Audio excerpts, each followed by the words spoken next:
my royal-free music from Adobe stock, my thumbnail editing apps from Adobe Photoshop Express and in Pixio, the combination of those two, my regular house lights, my couch as my backdrop, and the mic on my phone. I don't have anything fancy, so it's certainly something that's attainable for a lot of people using what you have in your house.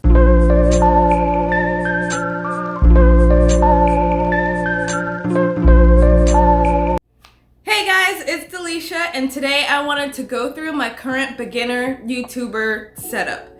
I wanted to make this video for people who are potentially in the same boat as me, who aren't sure where to go for making their videos just that much better. So these are the little things that I found that I feel like might be helpful for some people. I've got most of this from other YouTubers. Everyone's like using the top premier stuff that you have to pay for, and when you're starting out you don't really want to be paying for things because you don't know how this is gonna go, sort of situation. So to start, I film everything on my phone.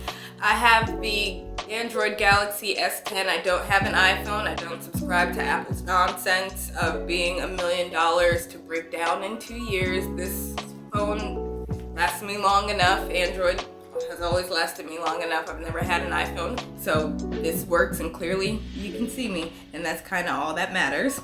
So I just film everything on the front screen of my phone so that I can see myself as I'm filming, because this helps me stay focused to know like how much space I have left for filming and everything. I do plan on getting another camera, and towards later in this video I'll certainly go over what I plan to get in the future. So what is holding my phone currently is the UB size tripod. I got it on Amazon. It was like 15-20 bucks. I will link all of this down below where you can find these things. And what I like about this tripod is that it's bendy, so if I were to ever get crazy and want to film outside, it can I wouldn't need someone else to be there, because I could just wrap this around a fence or a tree or something, and it holds my phone, and it comes with different attachment heads, so I know once I get a different camera, it can hold that, and I know that I can use this for a long time, and it was super cheap, and I didn't have to buy $1,000 gimbal for some reason to steady the video. Because most of my videos, at least for right now, are just gonna be me sitting in this position, talking to the camera, it's not moving. I don't really need it to be super fancy or anything.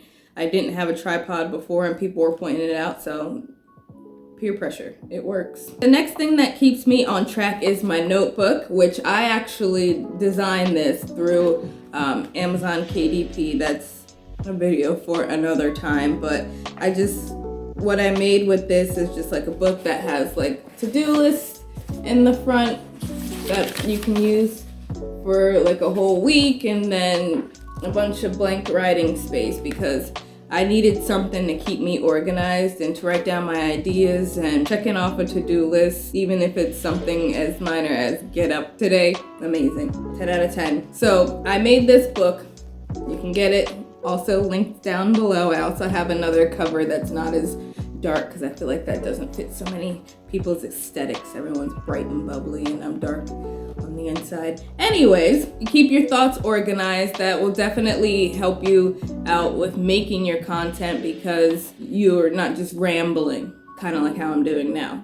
Be better than me. The next thing that is in my repertoire of YouTube setup is my computer. This is an Acer. I don't remember the model. So what I use this for is for creating the thumbnail and editing my video. I used to previously do my first videos. When I first started, everything was on my phone. I shot it on my phone. I did the cropping and everything on my phone. I didn't add any extra anything to those videos, because there's not much you can do on your phone. So I started using my laptop for that, which you can see in my very last video, the pelvic wands review, in which I actually put in effort into trying to make this look nice and clean, and try to get my style and everything set up for future videos so that everything's consistent from here on out. That's what I'm gonna try to do. I'm sure things will be tweaked over time, but hey, it happens. So the video editing software that I currently use is called Shotcut. I downloaded a bunch of different ones, mainly the free ones, just to see which one I liked the best. I previously had Lightworks, and that was just like way too complicated, and for some, I don't know, I just didn't really like that one. Even though it's like totally free, you don't have to upgrade it. Actually, no, you can't upgrade that one.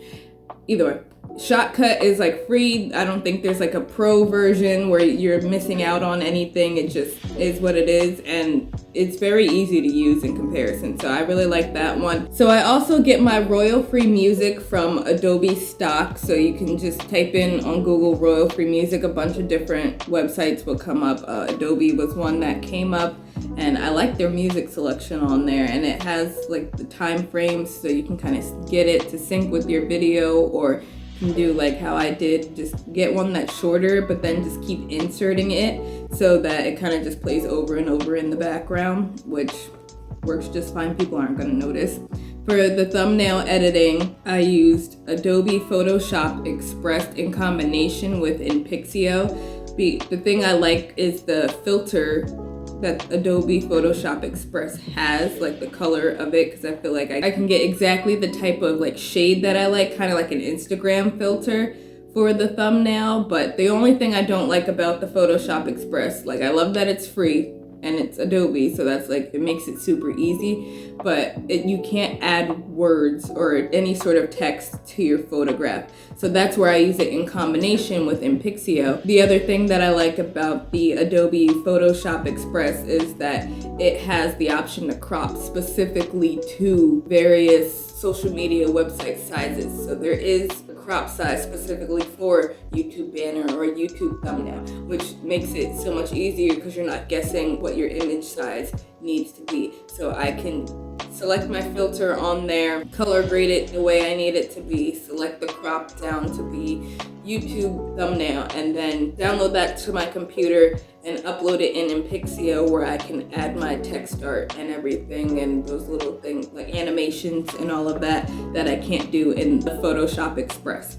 So that combination worked really well with my last thumbnail. I really liked that, how that one came out. My lights, I just used my overhead light in my living room and the natural light from my patio.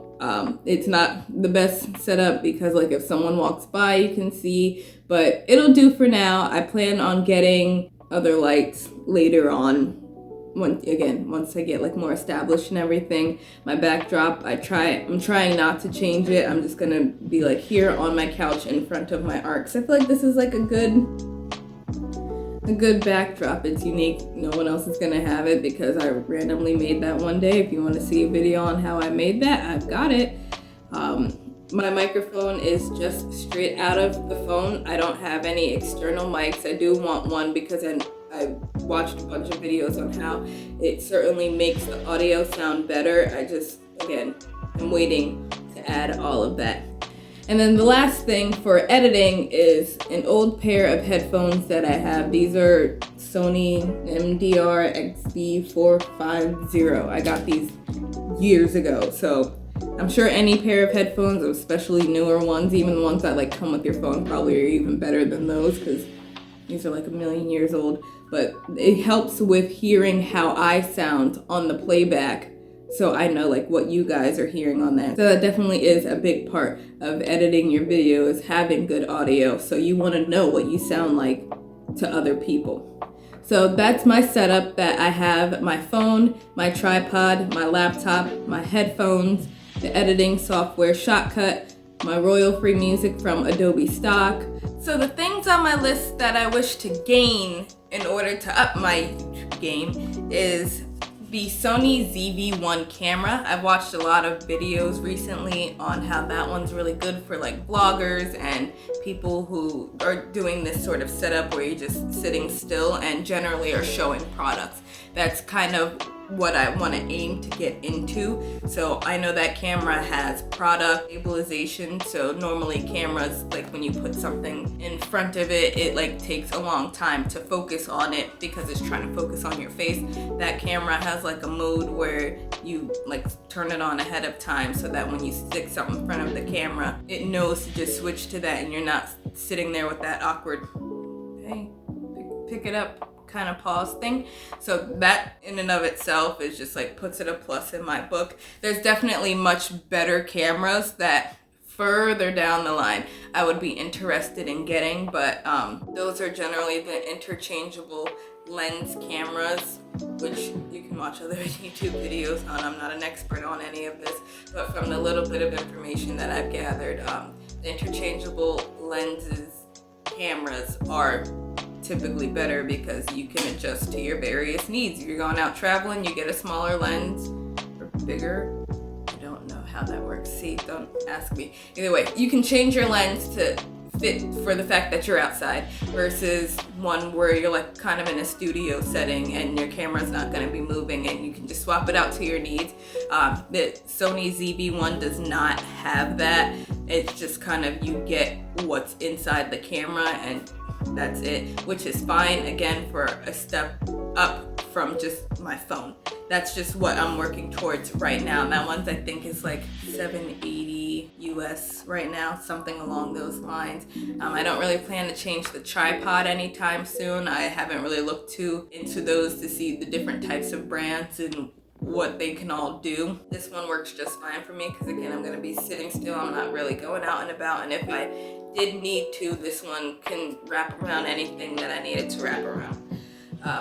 As far as changing my editing software, we'll see how Shotcut does for like a bunch of different videos. I've only used it on one. I'm going to be using it on this one when I upload it, so that'll be my second use with this and see like if I still like it. I know that a lot of people use like Adobe Premiere Plus. That's like a monthly subscription and I don't want to do that right now. Maybe down the line if I did like a trial of it and see that like it's fabulous, then I'll decide to keep it or something. But as far as right now with where I'm at, Shotcut works just fine. My thumbnail editing, same thing for that, the Photoshop Express plus the Impixio.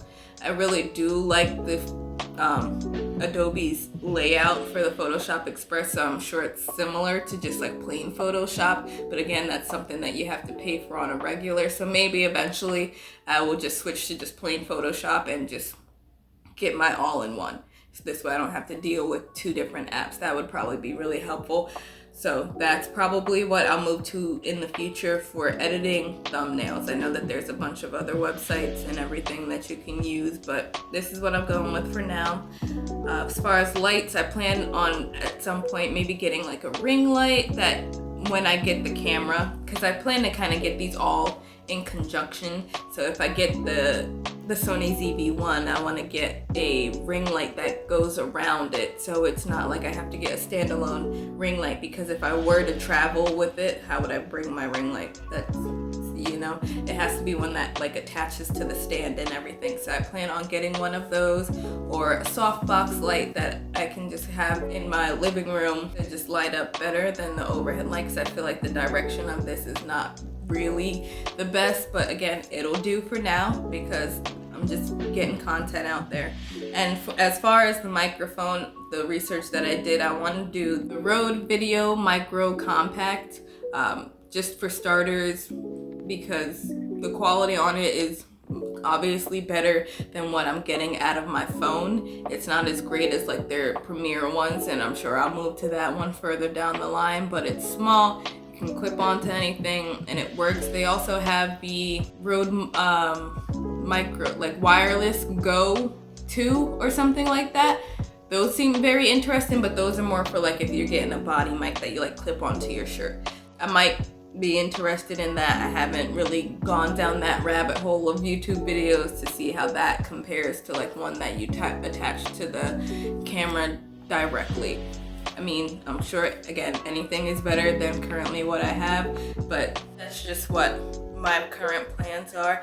So let me know down below what your current setup is. Is it similar? Is it a little more advanced? Is it nothing at all?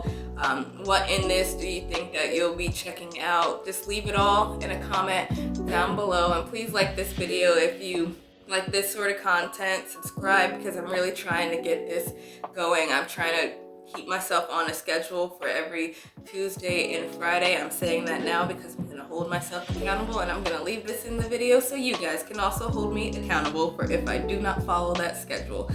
All right, guys, I will see you in the next video.